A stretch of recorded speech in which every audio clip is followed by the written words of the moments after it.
भगवान श्री कृष्ण कहते हैं, कर्म के पास ना कागज है ना किताब है, फिर भी सारे जगत का हिसाब है। कर्म का फल हमें अवश्य ही भुगतना ही पड़ेगा।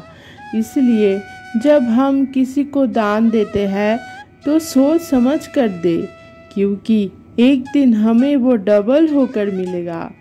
इसी प्रकार हर काम करते समय भी ध्यान रहे कि हम कौन सा काम सही कर रहे हैं, कौन सा गलत हो रहा है।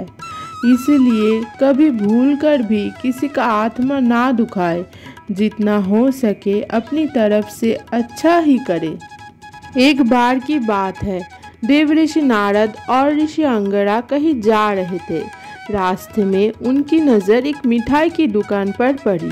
दुकान के नज़दीक ही झूठी पतलों के ढेर लगा हुआ था। उस झूठन को खाने के लिए जैसे ही एक कुत्ता आता है, वैसे ही उस दुकान का मालिक उसको जोर से डंडा मारता है। डंडे की मार खाकर कुत्ता चीखता हुआ वहां से चला जाता है। ये दृश्य देखकर देवऋषि को हंसी आ गई। ऋषि अंगरा ने उनसे हंसी का कारण पूछा।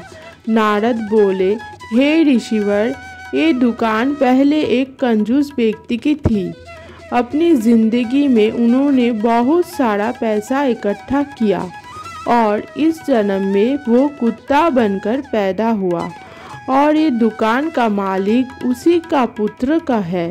देखो, जिसके लिए उसने बेशुमार धन इकट्ठा किया, आज उसी के हाथों से उसे झूठा भोजन भी ना मिल सका। कर्म फल के इस खेल को देखकर मुझे हंसी आ गई। मनुष्य को अपने शुभ और अशुभ कर्मों का फल जरूर मिलता है, बेशक इसके लिए उसे जन्म जन्म की यात्रा क्यों न करनी पड़े। राधे राधे।